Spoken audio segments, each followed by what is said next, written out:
Greetings, everyone. Your cartoonist pal Stan here with another episode of 50 Years in the Dungeon, the show I'm doing to celebrate the fact that 2024 was the 50th anniversary of the game Dungeons and Dragons and the entire hobby of tabletop role-playing games. And to do that, those of you who've been here before will know I do that by bringing on some guests, people who have worked on the game, and very often people I have worked with and alongside and sometimes for, and various things. This is no exception. I have that again tonight. And while I do that, I will be doing a drawing, a cartoon homage to a classic piece of Dungeons and Dragons art. I'm doing one piece for each year of the 50 years that we're celebrating, and we're up to 2021, I think, now, which means we're getting close to the end of the 50 years. Very exciting and a little frightening. But that's a problem for 3 or 4 weeks down the road.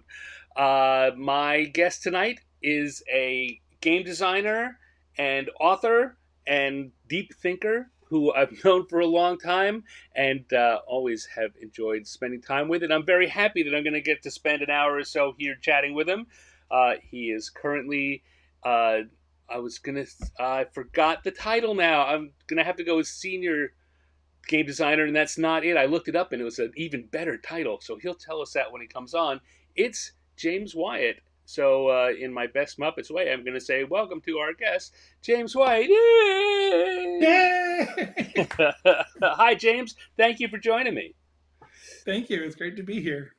It's Principal Game Designer. Principal. Yeah, I looked at that. I was like, whoa, what a title. That's a good title. So is that That's what I get after being there for 25 years. Yes. You have been there for half of the history of the game. That's the part that really blows my mind. Like, when I started at Wizards, D&D was celebrating its 25th anniversary. Yeah. I no longer have my D&D 25th anniversary shirt, but I'm sure I still have like a pin or something. I was looking at, you know what I do have? This came up on another podcast I was on as a guest. I am the last repository of the TSR pins that they used to give away at Gen Con in the castle. I have what's remaining of the pins. Amazing. Occasionally, I take one out and I bequeath them to someone, saying, "You are now an honorary member of the TSR Brotherhood." Nice. So I don't know if this matters at all, but I found myself when I read Principal Game Designer, is that a singular position? Is that or is that a rank that others, if they were around for 25 years like you, might achieve? There are two of us actually that are Principal Game Designers now. The other is Wes Schneider. Okay. Who has not been there for 25 years, but he's really good anyway. Right. Yes. Well, he's been around the game industry for quite a while. Yes. All right, so it like senior designer, it's a level that one can achieve. Right.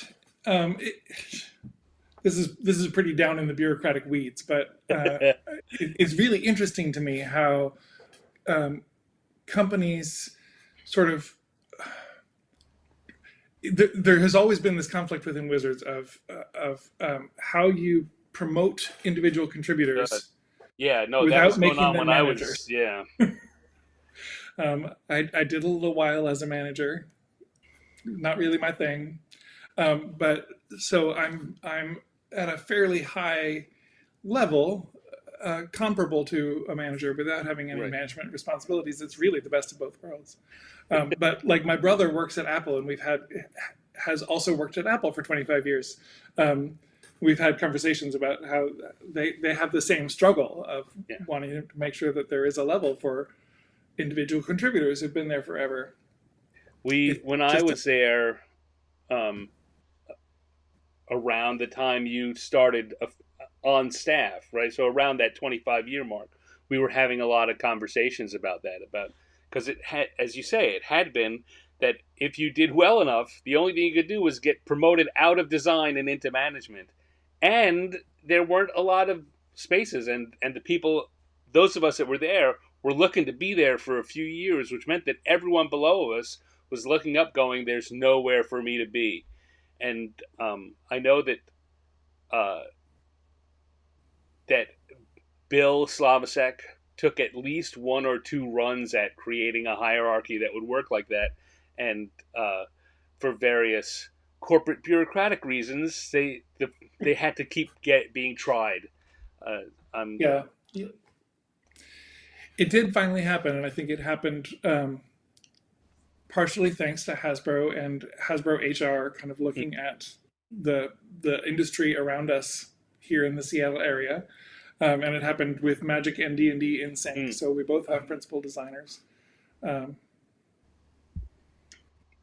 It's amazing how part of it might just be coming up with that terminology, right? You just have to find something to call it that people are going to believe means something. Yep. All right. Well, we kind of side jumped what I usually do in the conversation, went right into the weeds. Let's pull it back a bit. I like to start by talking about how gaming came into your life, because and as I was saying to you before we started, we are of the generation that there really wasn't a gaming. There you go. I love when people pull that out. Yeah. Pull off my my calendar for this month. Awesome. Yeah, I'll put that back later. Yes. So, I love that. I love that box. I love that book too. So actually, my story starts a little bit earlier than that. I was going to say, did you just leap in? Did you have some other games? Like, a lot of people came in through the war games, through SPI or never mind, Avalon Hill. Yeah. Well, so here's my story. Around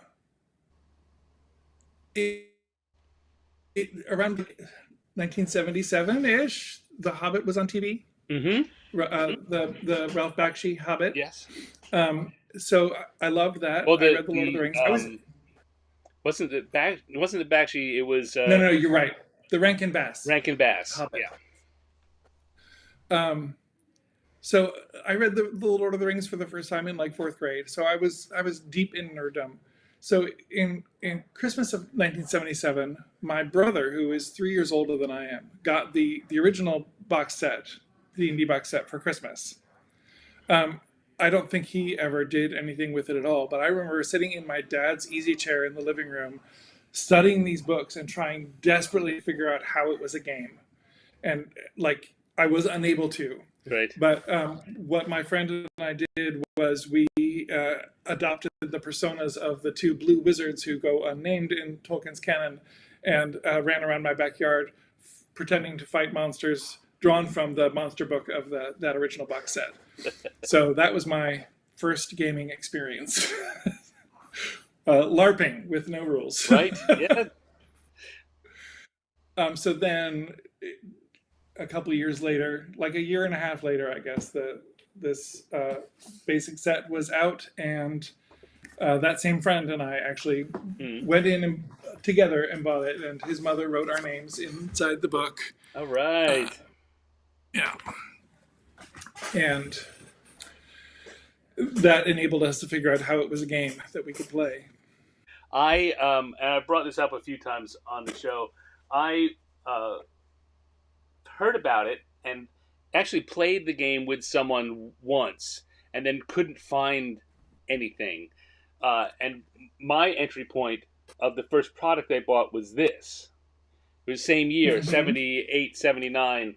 And this, besides being a coloring book with text by Gary Gygax, has in its center a kind of proto-dungeon board game, which kind of sets the idea, together with the story, sets the idea of what the game should be. And so by the time I got my copy of the blue book that you were just waving around, I had an idea of what it should be, which made it a lot easier to parse. Yeah, for sure.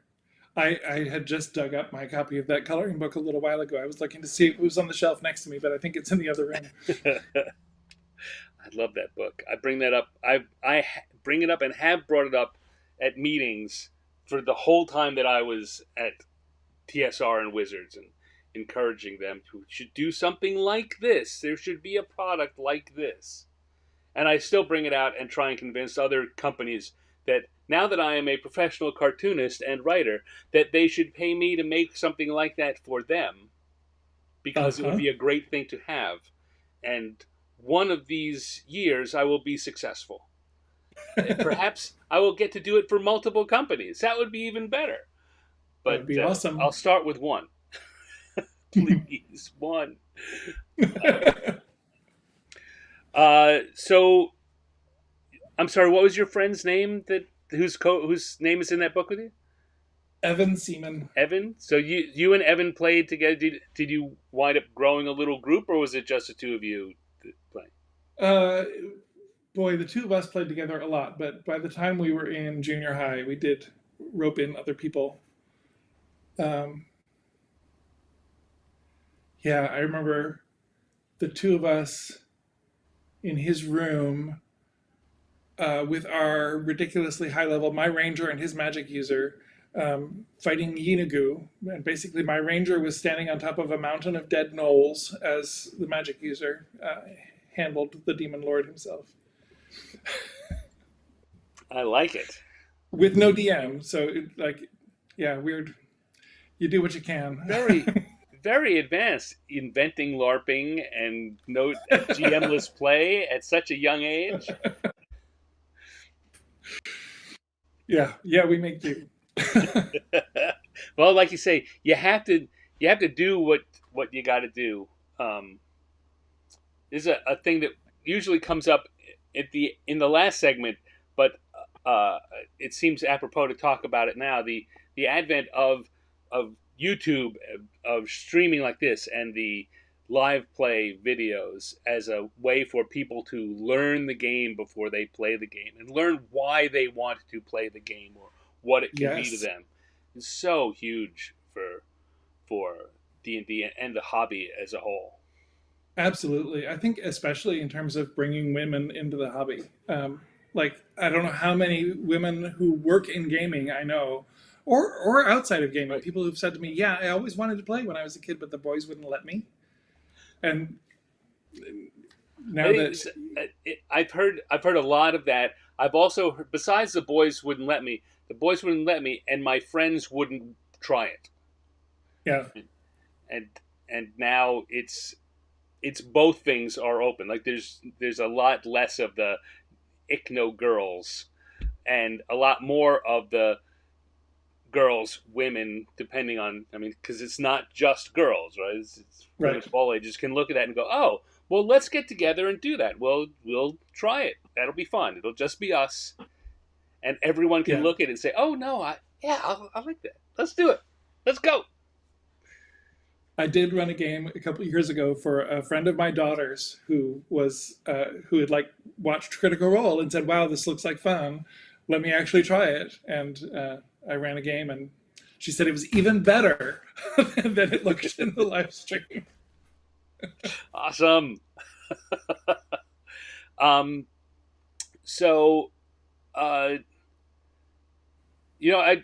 don't usually ask this quite so directly, but you're a presence online, and you are also an ordained minister, or more than that now. So I know you've got a religious background, and in that time, religion and D&D didn't mix. Was that at all a problem in your household, or? I did not really have a religious household when I was a kid. My parents were not irreligious, although Evan's family was. his family were, his father was a physicist, and they were avowedly atheist, where my family just we stopped going to church when I was about 3 because taking 3 kids to church every Sunday morning got to be too much for my mother to handle. So I did not I'm really sympathetic to people who have that experience, Right. who still have that experience, but it's not my experience at all. And on the contrary, like my church agreed to sponsor me for ordination on the condition that I come back every summer and run a D&D game again. So um, uh, I love that it's such a wonderfully intergenerational activity. Yes. One of the last times I ran at my church, we had a 6-year-old and a 60-year-old who the 60-year-old was playing for the first time and the 6-year-old was an expert. Um, and everything in between. It was just great. All right. So as you got older, as you got into high school and beyond, did you keep playing? Did you lose touch with the game, or were you able to stay in it? I never really stopped playing. I didn't play much during the school year when I was in college. I never had a college gaming group, but whenever I went home, I would play with my high school friends and their new friends in college, and we sort of formed a new group that lasted past college, which I guess I still sort of think of as my home gaming group. Um, they're the people that I reunited online maybe 10 years ago or more than 10 years ago now, good grief, to get the band back together. But yeah, I never strayed far. Like while I was in college, my senior year in college, uh, I was writing a senior thesis on early Christianity in Roman Alexandria, and got thinking, wow, Roman Alexandria would be a cool, Roman Egypt in general would be a cool D&D setting. And I started working on that in my spare time. And at the same time, a friend of mine at a different college was doing his senior thesis on military history in the Roman England, and was thinking, wow, Roman England would be a really cool D&D setting. So we came home that summer after we both graduated, and each of us ran what we thought were going to be one shots set in the Roman world. And then we said, you know what? Let's just divide up the map between us. And that was our campaign for years after that. Awesome. Where I was running in Egypt and sometimes over into Turkey, and my friend Paul was running in Germany and Gaul, and David was running up in Egypt, and not in Egypt, in Britain. Yeah, it was great. In fact, there's stuff even in the 2024 Dungeon Master's Guide talking about sharing DMs where my experience with that campaign is still informing what I'm writing about how to have a shared world campaign. Yeah. Which is awesome. a fascinating subject. Yeah. Michael Pastor says, I'm going to edit his question. He says, how does one become a religion major at Oberlin? At the Pinky Como HQ of Oberlin. So yeah, Oberlin is a very liberal school, and it has a very strong liberal arts education, which means a solid, which includes a solid religion program, which is it's not a Bible study program. It's a world religions course, which from my admittedly biased perspective, I think the study of religion is super important to the liberal arts. So. And understanding the religious perspectives of folks around the world. So, but I got into that because when I was in high school, I was reading Jonathan Livingston Seagull and right. Siddhartha by Hermann Hesse, and various sort of new agey stuff. And when I got the Oberlin course catalog, I was flipping through and I got to the religion section and said, ooh, I want to take that, and that. So I did, and here I am. So, and it wasn't until my second year in college that I became religious myself. After studying Judaism, Hinduism, and Buddhism, I said, you know what? I think I'm a Christian. Well, sometimes you need to sample the smorgasbord so you find out what you want to have for the main course. That's right. That's right. And this also shows that Michael did his research to come up and know that about you, since I didn't make that part of the introduction. So good job on doing your homework, Michael. You got a mark, and you got a good plus in the book. All right. All right. I'm going to switch views now. I'm going to come over here, and my drawing this week is going to be an homage to Strixhaven. which I think that you did a bunch of work on. Is I did do some work on that. That was our third D&D Magic crossover book, which is a sort of avalanche that I started when I Yeah. left the D&D Oh team and joined yeah. the Magic team in 2014. I'm definitely going to want to talk about that. But let's start with how you got from being a gamer to being a professional gamer. How did Yeah. that happen? How'd you do that? Well, so that Roman Empire campaign unfolded mostly while I was in seminary in New York, and some of my high school friends and their college friends had all ended up in the New York area as well. So I went from seminary to being the pastor of two small United Methodist churches in southeastern Ohio for about 2.5 years, and I was not super happy there. So why I'm going back to it now is a question that is interesting and I will not get into. Fair enough. But while I was doing that, I mean, so like this Roman Empire campaign involved a lot of writing and research and design work.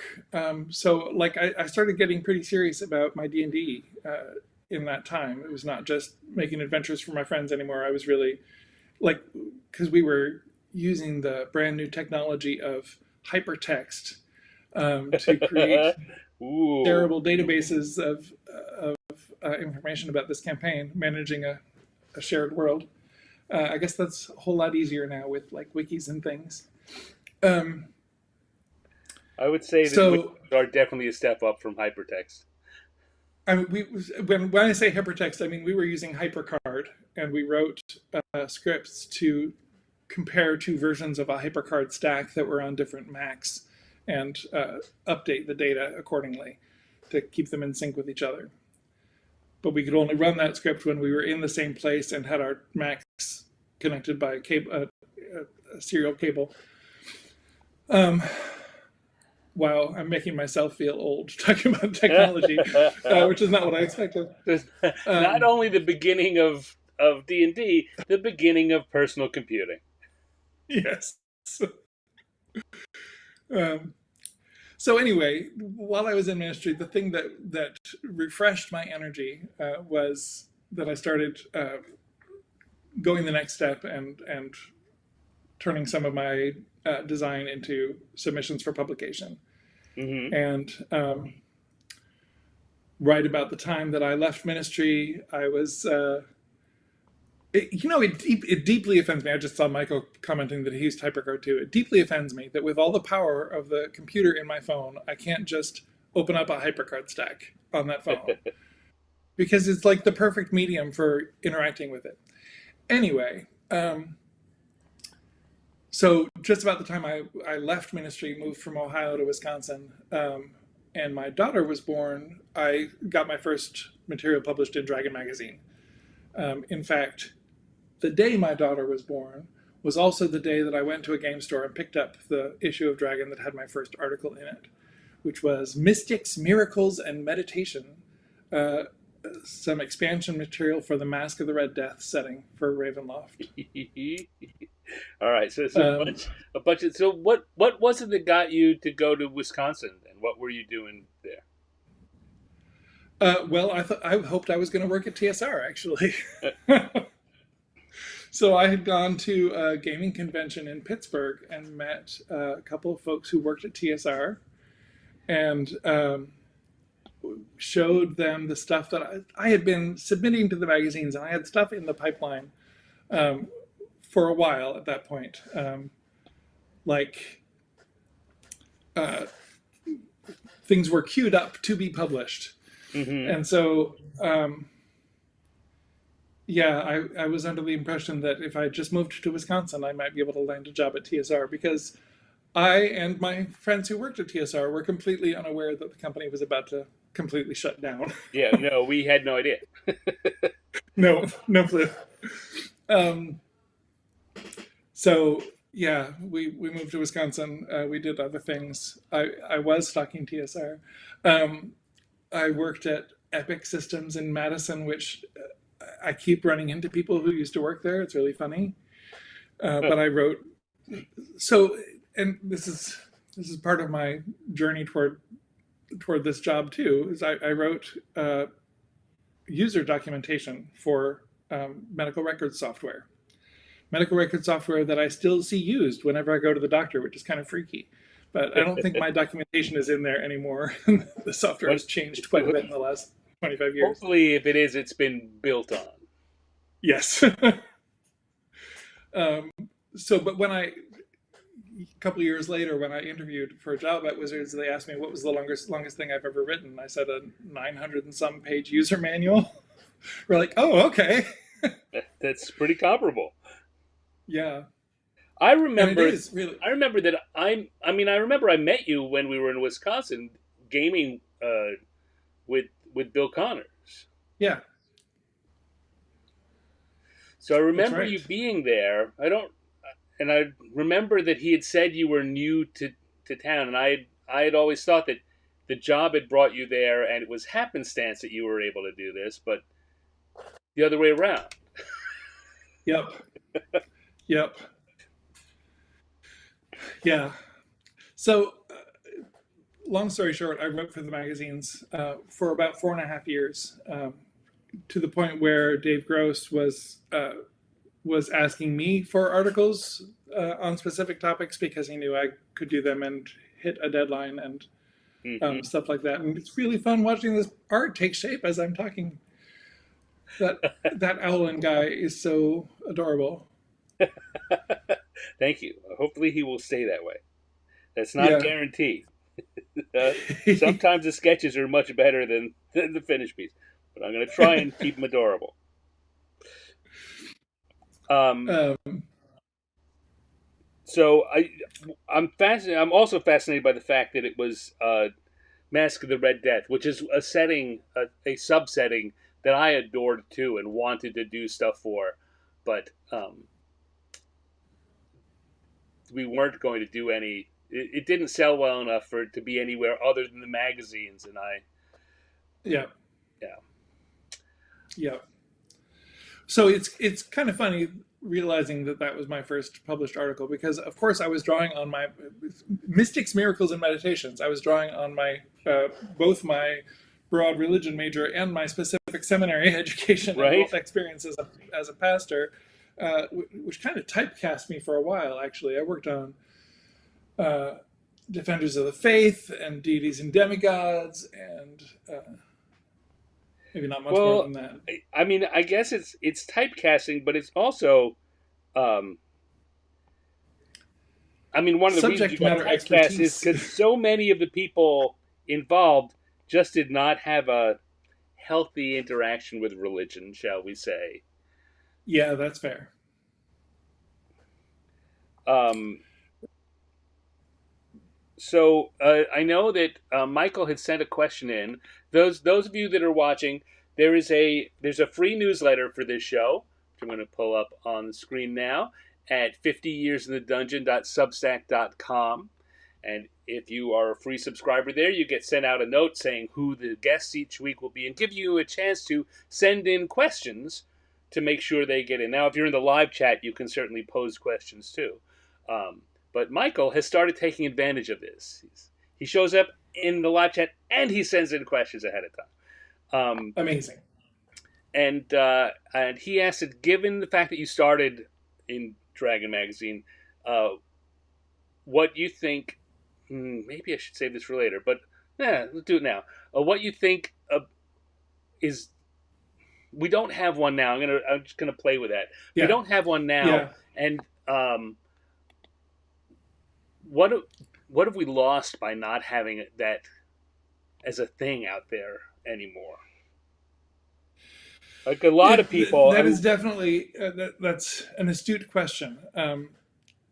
Like, yeah, and the diverse background of people that come into the industry is definitely part of that as well. Like, for a while, after I started working at Wizards, I was like the poster child. This is how you get a job at Wizards. You do what James did. You write for the Right. magazines.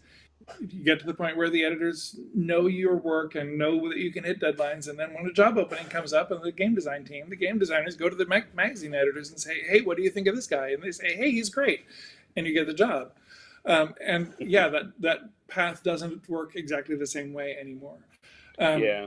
We used to, whenever we would do the seminars at conventions, how do you get a job here? The answer was always start with the magazines. And Yeah. it's, So it's the answer been now is a while. it is more complicated, but the industry is bigger than it was then. It's not just what Wizards does. There's third-party publishers who are doing a lot of awesome stuff, including magazines like Horizons, or publishers like Kobold Press or Paizo. Mm. I'm getting distracted by the chat now. Speak, James, speak. I Yeah. lost my train of thought. So there So are. I mean, and so the industry is so much bigger, and also it's still pretty small. So like, we can't go upstairs to the magazine editor and say, "Hey, do you know this guy? What do you think of his work?" But we can call up our friend who works at another publisher, or Right. run into somebody at a convention and say, "Hey, you know this person's work." So there is still some of that. Connection, personal connection, networking. Yeah. Yeah. I think that, the other thing, so there's the loss for if you want to get a job, which we can talk more about, and we probably will. But when I read this question, the other thing I thought, what about the people that aren't trying to get a job? Is there still a loss for the industry for not having a Dragon magazine and or more magazines that you can happen on the newsstand? Right, Yeah. newsstand doesn't exist Yeah, anymore. for sure. It is certainly a different world. But I mean, in some ways, like, there are discords, and I think there are still like web forums and Reddits and other places where you run across D&D. You see the creative stuff that people are doing with D&D. There's YouTube channels, there's live play, there's lots of places to encounter D&D, and be inspired to create your own stuff for D&D, which I think it was a big part of what Dragon Magazine was all about. Which is what I was hoping you would say. Yeah, I think that I think the exact niche that magazines lived in certainly has gone, because that the newsstand is gone. That way of interacting with the world is gone in so many different ways. But the the part of the ecosystem is still filled by these other things, which just aren't as sexy. They don't feel as sexy as the magazines, because you can't hold them in your hand, and when you put your article out in any of those fora, you can't show it to your friends in something with a painting by Clyde Caldwell on the cover, right? Yeah. That's Yeah. gone, and they haven't hired someone to do art for you. It's still your words. It still exists, but it's not as shiny. Yeah. I'm not sure that matters as much to my daughter as it does to me. Like, she just started. Her favorite writer is somebody who writes fan fiction, Mm. and like, she's as starstruck interacting with this person online.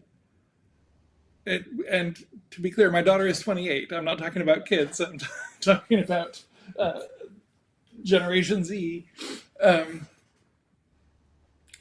And like her and her girlfriend are always talking to me about the YouTube video they watched with some person sharing really interesting ideas about D&D, and um, it is certainly a different world. And to us old fogies, maybe it feels like a loss, Yeah. but Well, it's also like it's a super rich world for them. yeah, yeah. I agree. Even though I'm an old fogey too. I'm an older. I'm an older fogey. That's true. All right. So you came out to Wisconsin, made some good connections, started writing magazines, and then the company up and goes to Seattle. By which time I had already moved to California because my wife started a PhD program in Berkeley. So I had abandoned my dreams of working at TSR because, so my first magazine article was the last issue of Dragon Magazine that TSR published before Wizards bought it. Hmm. So it was the December 1996 issue, but it didn't come out until January 1997. That's what that was for everyone in house, and I'm sure that a lot of people out of house. That's how we knew that it was real trouble when the magazines stopped coming out. Yeah. Everything else had road bumps and printers and blah blah blah, but the magazines were there every month always, and then they just disappeared. Yep. Uh, So let's see. The TSR Wizards bought TSR in '97, the summer of '97. Yep. I remember talking with folks at Gen Con that year about it. We moved to Berkeley in '98, and then the end of '99, a design job opened up at Wizards, and I applied and got it. So I started in January of 2000. So it moved fairly quickly, but it was pretty much 4.5 years of steady freelancing for the magazines, and we packed up and moved up here. So when you came on board, you came on board the year that third edition came out. Yes. What was your take? So I've had a lot of people on who were there during the time. We all have our own perspectives on it. I think someone coming in with fresh eyes that year probably has some interesting observations about that last run up to the publication of it, what it was like. Yeah. That's really interesting. So I had been a playtester for third edition thanks to my connections at the magazines, and I remember when we were in Berkeley, I had a group pulled together so that I could playtest stuff that I was writing for Dungeon. I remember working on an adventure that heavily featured illusions. The villain was an illusionist. Mm-hmm. This was a second edition adventure for the magazines, and to try to help me figure out how to resolve the illusions, I kept looking in the third edition Player's Handbook draft, the playtest document, because I wanted to have its guidance on how this was supposed to work, and then I could write some of that guidance into the adventure. But I think so. When I started at Wizards, I immediately started working on a third edition product, the Monsters of Faerun. Mm-hmm. And so I was whole hog on third edition. I think the transition was a lot harder for folks who were working on second edition products right up to the end. There were a lot of people who. I'm sorry, I'm interviewing you, and now I want to tell a story, but it's my show, so Please go ahead. Right. There were a lot of people who were reticent. They were very reticent about third edition until it started coming together, and then no one wanted to play with second edition anymore, and we still had to finish writing adventures, and products. There were a lot of people who kept trying to pull third editions into third edition isms into their second edition Yeah. products, and having to be told, no, this is a second edition product. It's got to be but the third edition is so much better. Yeah. Yeah, sorry. Please, your story now, my guest. Um, Or move along. so I came in really whole hog on third edition. I had been outside as a fan watching Eric Noah's third edition rumors page, what became EN World, and getting playtest material from inside and really absorbing it and getting ready to work on it. So I dove right into the Forgotten Realms monster book and sort of apprenticed myself to Skip Williams, who was writing the third edition monster manual at the time, so I could learn how to do that. But I was around long enough to sort of kibitz on all three core rulebooks for third edition, as just sort of offering feedback here and there. Yeah. What it was a long time ago. It was. Turns out it was half of D&D's life ago. Wow. So, do you have any other memories about working on Monsters of Faerun? The things that were, I don't know, that felt different or new, or I mean, it's your first products, just kind of the fun of finally being on set. Oh, what playtest group were you in? Because we all had to be in playtests, so we would learn the rules. Do you remember any of those? I do not.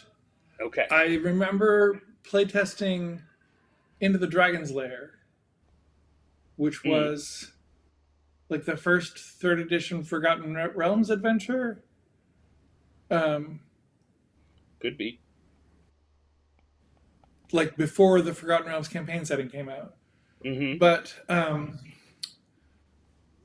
the biggest excitement for me in that first year or so, I think, was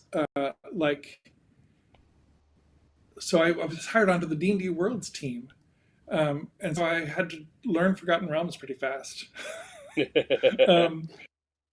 But I remember reading the Dark Elf trilogy, and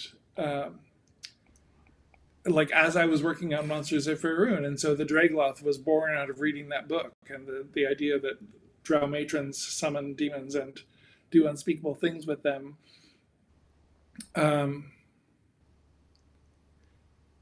Evangelist class for 3.5? I don't think so, unless.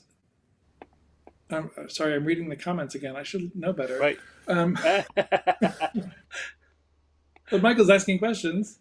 Michael asks good questions. So yeah. I don't think I did design the Evangelist class. Was it a prestige class or a base class? I don't know. So the Dragloth worked its way into Monsters of Faerun because I was reading the Dark Elf trilogy, and then as we started working on the Forgotten Realms campaign setting for third edition, I got to talk with Troy Denning about what he was doing with the Shades, and sort of. I think I worked on the monster appendix in the campaign setting book, so I was involved in. Maybe I started designing the shades for Monsters of Faerun, and then we decided to put them in the campaign setting book instead, or something like that. Anyway, just like my world expanded beyond D&D into what we were doing with novels at the time, and and the people who were doing that. No, I definitely didn't work on an Evangelist base class. I don't remember the Evangelist base class. That frightens me.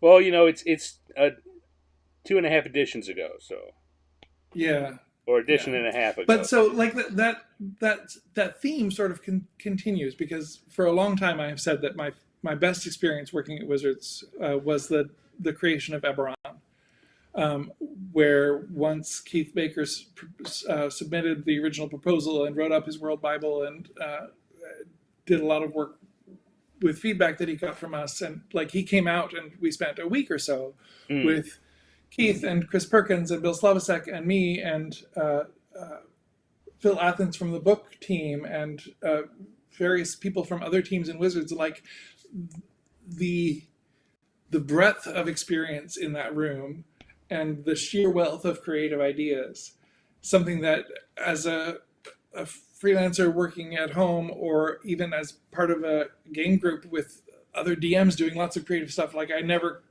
imagined that kind of creative gathering and bouncing ideas around. It was awesome. The two things that I thought I would want to ask you specifically about in this conversation were the creation of Eberron, your involvement with it, and the third edition Oriental Adventures, which Oriental Adventures has a troubled past in all of its editions, and it's easy looking backwards to draw we could haves, but what you did with that book was really remarkable and was so much of a more open involvement of the Orient, to use an even more troubled term, than the original. Yeah. I mean, the original one was great for what it was. They're books of their era, right? So I feel bad judging them too harshly because they all had good intentions that stretched forward in their era and didn't get as far as we've gotten in 50 years. Fair enough. Yeah. But I think what you did with the third edition Oriental Adventures was fantastic. Thank you. That is not feedback that I hear very often anymore. So it's funny. I found myself recently talking about my weird little babies. That my favorite part of any book I've worked on is always the weird little babies. Right. That I tend to tuck into corners of books. So in Oriental Adventures, there's a chapter that's about, okay, we've given you this default setting, but of Rokugan. Right. Speaking of fraught decisions. Yeah. But what else might you do with this material? That wasn't your decision. Right, exactly. And so that's where I talk about, okay, so maybe you want to build a fantasy world where the elves are the equivalent of the Crane clan, and the dwarves are the equivalent of the Crab clan. And that weird little baby is one of my favorite things in that book. Yeah. In Deities and Demigods, there's, we go through the Greyhawk pantheon and the Greek pantheon and the Norse pantheon and the Egyptian pantheon. And then there's a chapter on the weird little babies. there's what if you want a monotheistic religion? What if you want a dualistic religion? And that's where I wrote that chapter. That's where my religion degree comes out most strongly in that book. What if you want a mystery religion that is a weird dwarven earth mother goddess who is in rebellion against spoiler, the Roman Empire, because that was a religion I brought over from my Roman Empire campaign. So, and just the other day, I was thinking about like how I identify in my career. For quite a while, I would say I identify primarily as a writer. Right. And I think that was particularly when I was doing a lot more novel writing than I have done in recent years. But now I think about books like Fizban's Treasury of Dragons or Bigby Presents Glory of the Giants or the new Dungeon Master's Guide. What I love doing more than anything else is creating toy boxes. Right. Full of weird little babies of creative elements that you can take and put into your campaign in whatever way you want.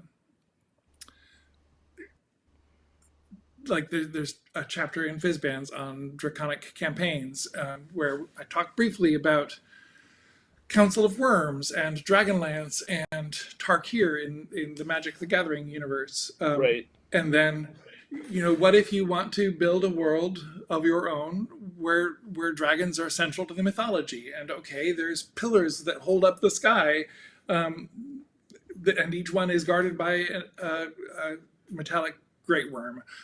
Or I forget now even what some of the other ones were.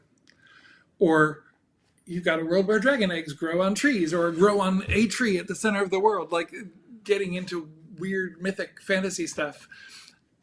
Weird little babies. That's my thing. I say that's a term I haven't heard a lot of people use, but I've heard you use it 6 times in the last 10 minutes, so I get it. So now it's going to be stuck in your head. It's in there for sure now.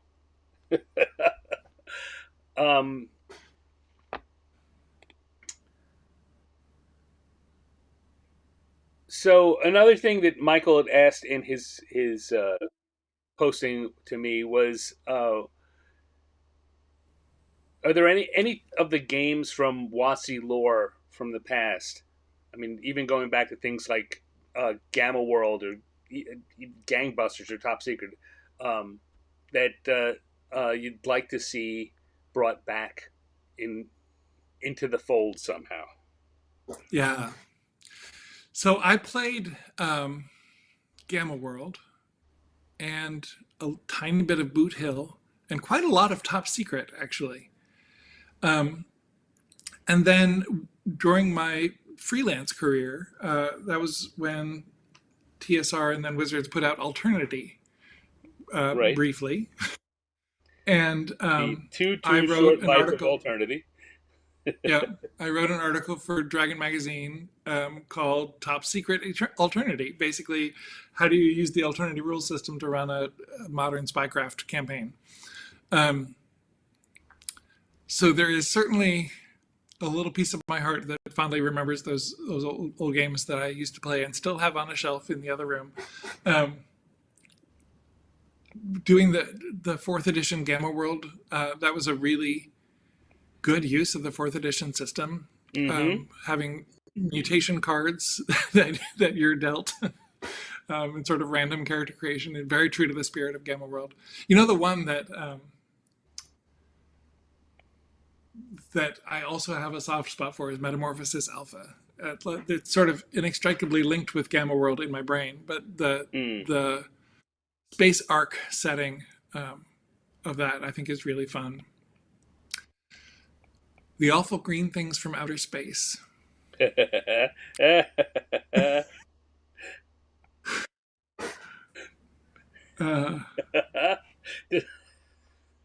that something that Tom Wong board game that was in Dragon Ball? Or does Wizards own? Oh, I don't know. I don't know either. So many questions. Yeah. I mean, one of the things that happened when I was there on contract, you were on the Magic team, and I was there on contract, working on the online versions of the magazines mostly.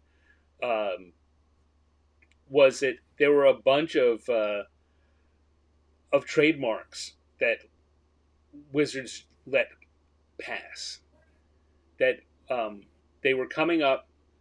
Miranda Horner sent me a note saying, "Hey, I noticed this was happening, and Wizards hasn't done anything. Maybe they want to." And I took that to the legal department. I took that up to the legal department and said, "Hey, we've got these things." And the decision was made that there were a few that they made a point on, and a few they just waved their hands at. They said, "Nah, not worth our time to." Wow. And I'd never know. I mean, that's why things like the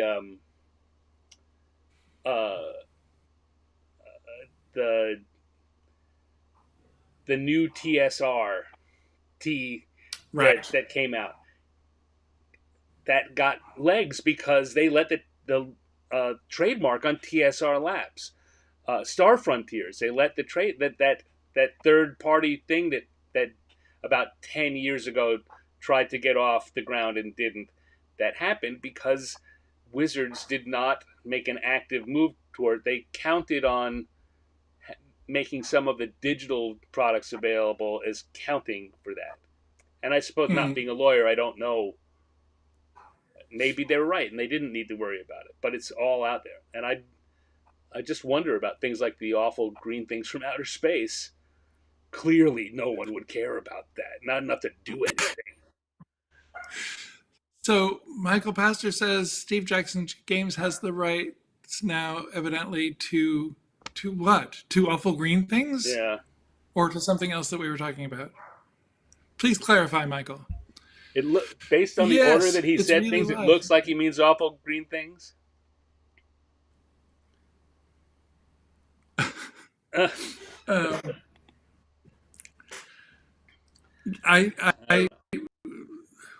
Wizards did a clean out of the games library at one point a couple years ago, and I got a copy of the Awful Green Things when it was actually published as a board game in a box. So, hello. Yeah, good stuff. It is live. What's it? Brazosenwald? Brazos. You can know we're live because I can't pronounce your name. Yeah. Proof that we're live. Steve Jackson Games has the rights to Awful Green Things. Yeah. Okay. I would have to guess that probably went back through Tom Wam's hands somehow before that happened. But probably. All right. There were. God, we're at the hour. See, I told you this was going to happen. We're at the hour, and there are 2 or 3 things specifically I want to at least touch on. One is a novel writing that you mentioned a little, because you wrote some really good Eberron stuff, and you wrote a couple of Forgotten Realms novels too, or at least one. Am I wrong about that? I wrote one D&D novel. Oh. Nothing in the Forgotten Realms. And in particular, what you mentioned earlier, you got the chance to do something that we tried for years when I was there to do, and that's to get the magic. My drawing is a testament to the product that I'm honoring here is a testament to that. For years, we wanted to have a magic presence in D&D, some kind of touchstone, so you could play back and forth, and there was in-house resistance to it. You, I think, are the person that basically got that to happen. I am. It's true. So, and it's funny, I love telling the story. When I started at Wizards in 2000, I remember having conversations with, like, Deneen McDermott, who was on the Magic creative team, world building.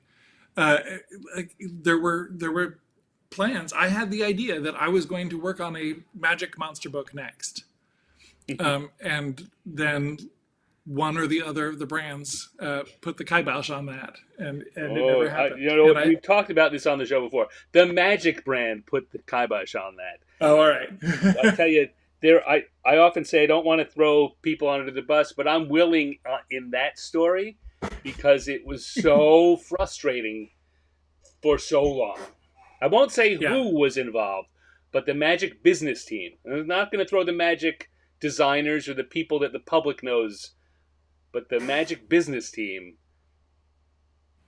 crushed that in 3 iterations. Wow. Yeah. So what happened? So what happened was in 2014, I went to the Magic team.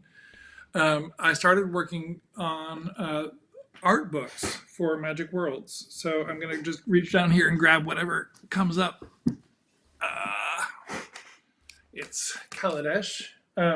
So we did these art books, and the idea behind them was to basically take all the work that the Magic world building team does in making a world guide before a set is made, and put that into a publishable form. But what that amounts to is basically it's a campaign setting without any rules for playing in the world. So I wrote these books, starting with Zendikar, and while I was working on them, I'm like, I bet I could really kit bash some rules together very easily for playing D&D in this world. Maybe we could put it up on the website or something. So I went to a Magic brand manager at the time, and we walked around the entire fourth floor where both business teams lived and asked several people, and we couldn't find anybody to say no. Like, there was this institutional knowledge that the brand team would kill it as they had done in the past, but apparently all those people had left by then, and everybody thought it was a good idea. So it was basically, I'm on the Magic team, but I want to keep doing D&D stuff. I want to keep my toe in the D&D pool. And we have this awesome new edition of D&D. Let me play with these toys. So we put that up on the website, and it was evidently very popular. So I did several of them until finally the D&D team came back to me and said, hey, we want to do a Ravnica book now. So I worked on that book while still on the Magic team. Then did the Theros book while I was still on the Magic team. And then I came back to the D&D team in 2020, and we worked on the Strixhaven book that Amanda Hammond actually was the primary adventure writer and lead on that book. But one of the high points of working on all of those books was just the enormous wealth of art we had to pull from, right? To pull into these books, especially Ravnica, because we were drawing on like 3 blocks of card art. We could just choose the very best. But Magali, who was the artist for that cover and for the Ravnica cover, is one of my favorite Magic artists. Her work is just amazing. And when we got her to do the Ravnica cover, I was just thrilled that we get to have Magali do D&D art. That's still Magic art, but yeah, it's awesome. Right. Well, I did the Ravnica previously. This is one of the ones that let's see if I can get this to go. Where's Ravnica? That's Ravnica? Nope, that's Princess of Elemental that's the Evil. That's yeah. That Ravnica? That's Ravnica. Yep. Yeah. There we go. Oh, awesome. So eventually we'll have 2 of them when I get off my duff. Oh, didn't I see a Theros one too? Yeah. Oh, yes, Theros also. You're right. I guess I really love those books. Yes, Theros was last week. Oh, that was a Jason Rainville piece. But this was the Theros. Oh no, you did the alt cover. Alternative, yeah. Yeah, Kevin Kong. Very cool. Gillen Hydras. Yeah, those books were super fun to work on. So working on the 2 teams, sorry, I just hit my desk and shook my camera. I'm not having an earthquake. Everything's fine.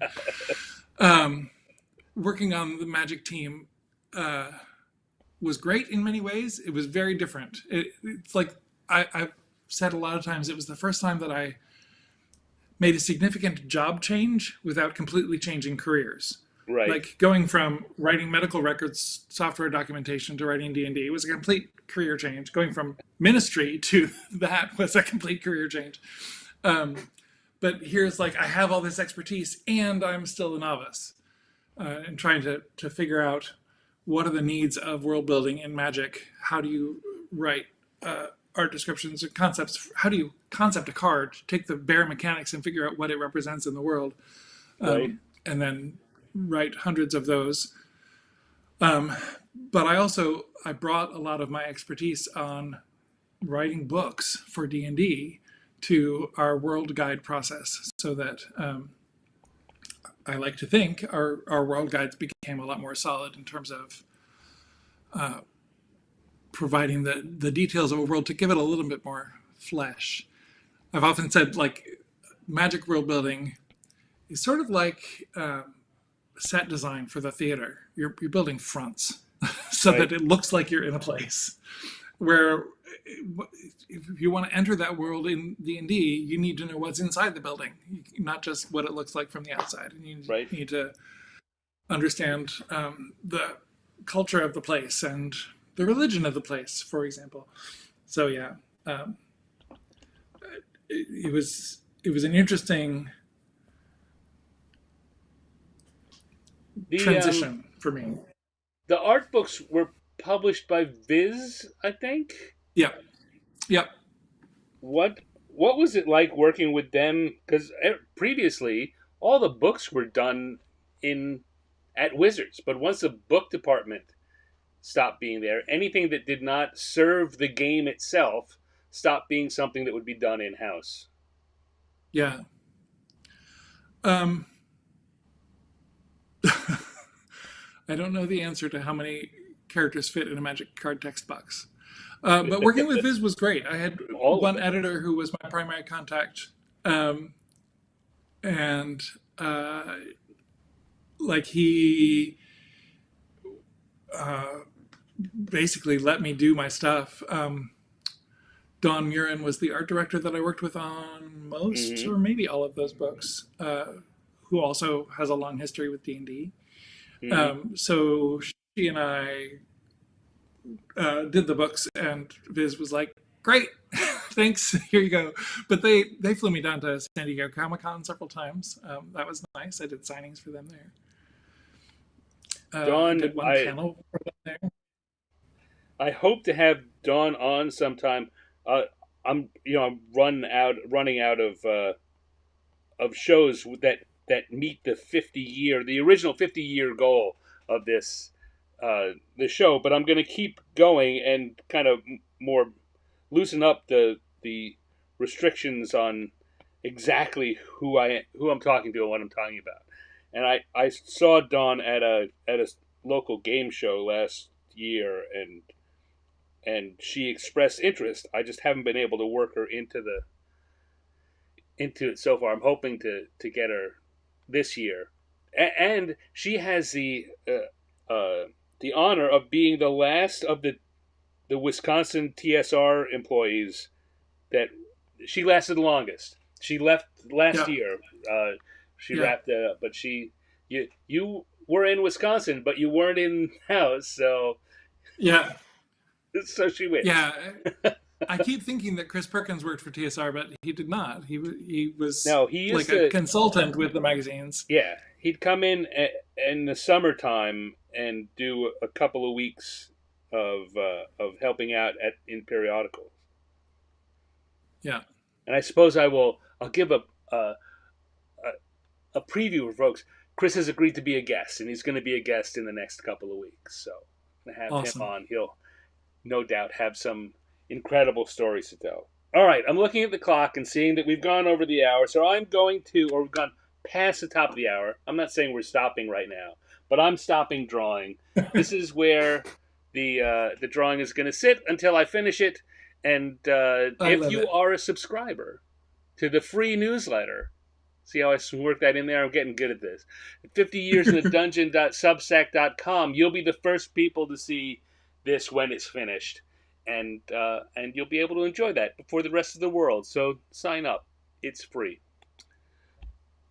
But I'm gonna wrap that up. You think that's not bad for an hour, right? Not at all. All right, so just you and me again. All right.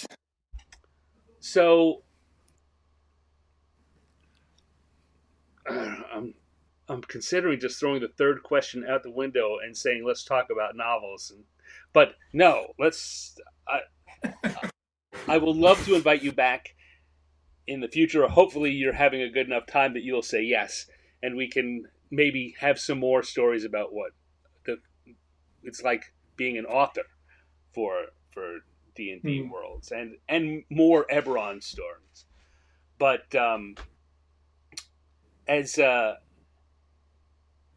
we were saying before, both you and I started round about the beginning of D&D. You, and I know this gives you creaks in your back when I say it. Uh, you started working right at the halfway point, and you have marked the time of the second half of D&D's life, which I think gives you an interesting perspective that's different than those of us who kind of even I didn't start that much further before, but I came in through the second edition stuff. And uh, what do you look going forward at the next chunk? I'm going to say the next 50 years. That's a lot of time. The next or A the lot next of time. 25 years. That's a lot of time. But what do you see coming up for the future of the game and the broader hobby beyond it?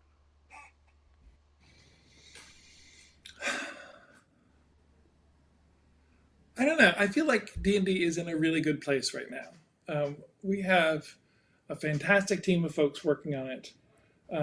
We just released updated core rule books that I think are going to be a solid foundation for a good long time.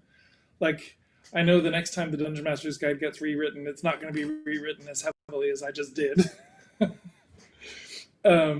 It's a solid book. I'm very proud of that. The Grand Munchkin. I'll take that. And like we just did a press event last week, and the stories about that started coming out yesterday. And sort of the theme we were hammering on is that we're still innovating. We're trying new things, and from my perspective, from working on design, business people have their own understanding of what that means. But for me, like, I'm still filling books with wacky little toys and what weird little babies, with toys that you can pull out and use to make your games better and more fun. And I think I'm excited to see how we keep doing that.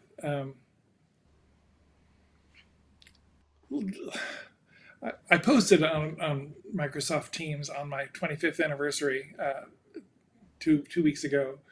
Like, there are many times I would have left in the last 25 years, except for the fact that I get to work with such amazing people. And as long as that's still true, I'm still here. We're going to keep doing awesome stuff. I don't know. I don't Thinking about the know. broader hobby is interesting. Like, will there ever be a?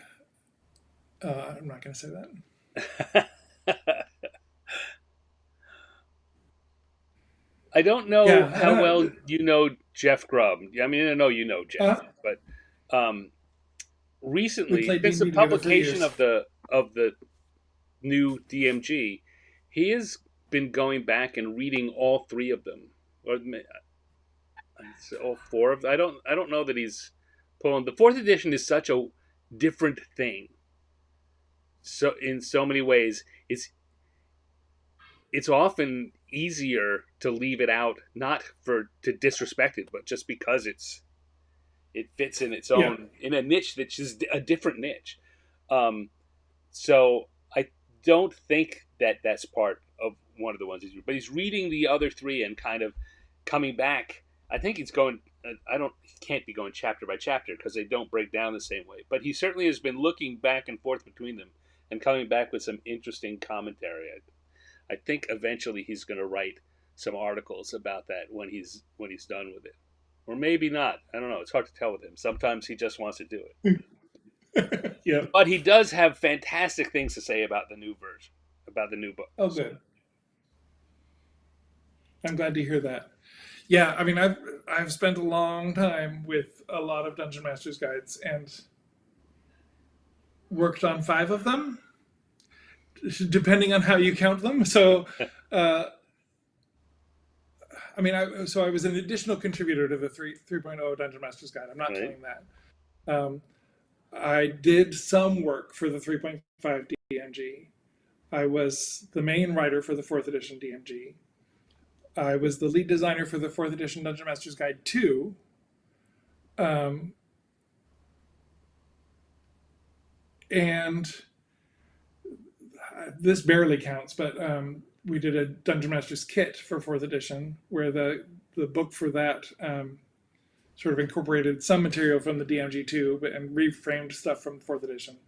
Let's not count that one. So then the 2014 DMG, I was one of the leads for, and the 2024 DMG, Chris Perkins and I were the leads for. So that is 5 Dungeon Master's guides. Wow. I think I finally got it right. I would say there's a lot right in all of them, but yeah, keep tightening the screws.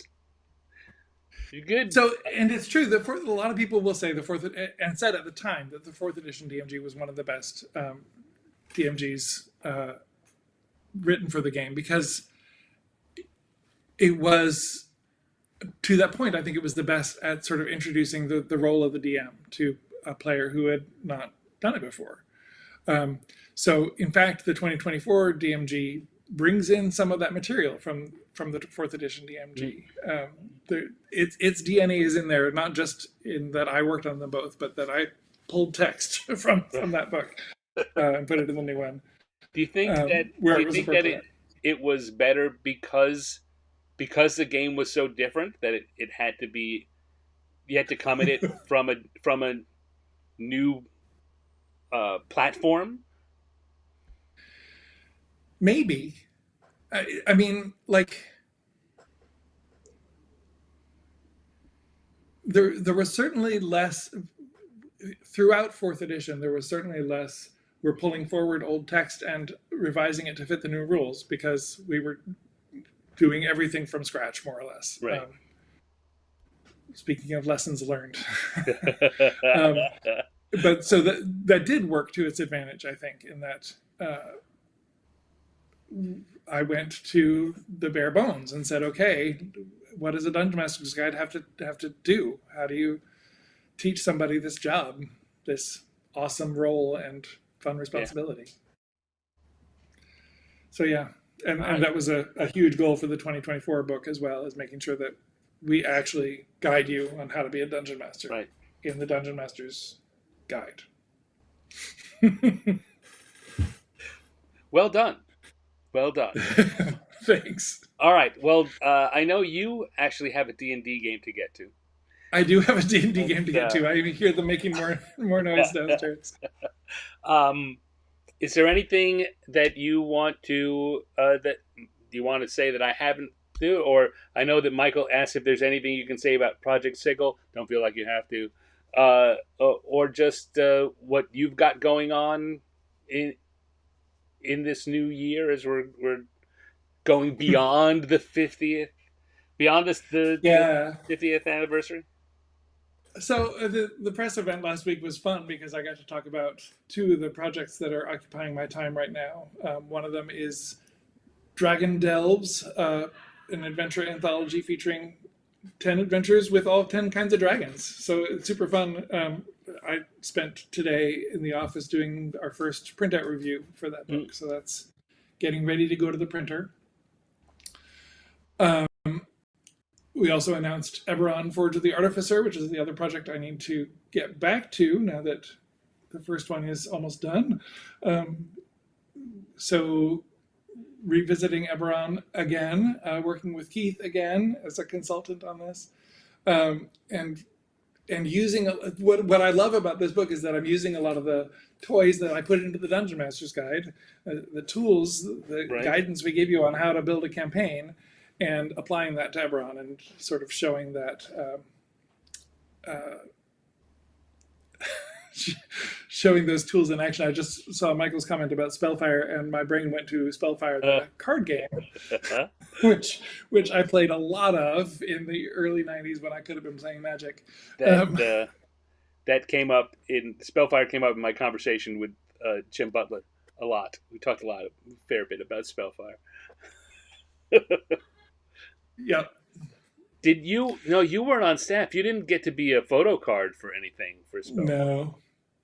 Lucky you. All right, James. Thank you very much for joining me. I will ask you on again some point in the future. I would love to talk some more. Thank you for inviting me. It was great fun to talk to you again. It's been a while. I know We live 4 miles away from each other, but I Yeah. have to get you on the internet to talk to you. All right, if you hold on a second, I'm going to do an outro, and then you and I can say goodbye, and you can go play D&D. Okay. So, thank you Thanks, very Dan. much. All right, there we go. That was my conversation with James Wyatt. And as always, we had so much more to say. I hope you all enjoyed it. Let me know if you have other things you want me to ask James the next time he's around, or as I say, you sign up for the free newsletter. I'm going to pull it up here again, and you'll know when he's coming up. You'll get the warning ahead of time. You find out who's coming next week, and you'll be the first ones to see the finished art every time I finish one of the cartoon homages. And hopefully, knock on plywood, they will start coming a little faster because I got a backlog to catch up on. So, 50 years in the dungeon.substack.com. All right. Thank you for coming and joining me. It's been a pleasure having you here. Thank you, everyone who was in the live chat. Thank you to those who are watching online afterwards. Wherever you're watching, it would be super helpful to me if you could give this a thumbs up or a heart or a like, whatever it is on that platform. It helps, and the way it helps is it helps this show get introduced to other people who may want to see it. Yeah, it makes me feel good that you're saying nice things and giving me pats on the back. I won't deny I like that. But the reason I want this is that I want the show to get to more eyeballs. I want more people to be able to enjoy it with us. So please do that. Also, even if you're in the live chat, it would be super helpful if once this is on replay, if you could just leave a little message, leave a comment at the bottom of it. Again, the algorithm likes that. I do too, but the algorithm really likes it. So there you go. I will be back tomorrow night with an episode of Random Encounters, my improv cartooning show. So you can come back, same time, same place, and see that.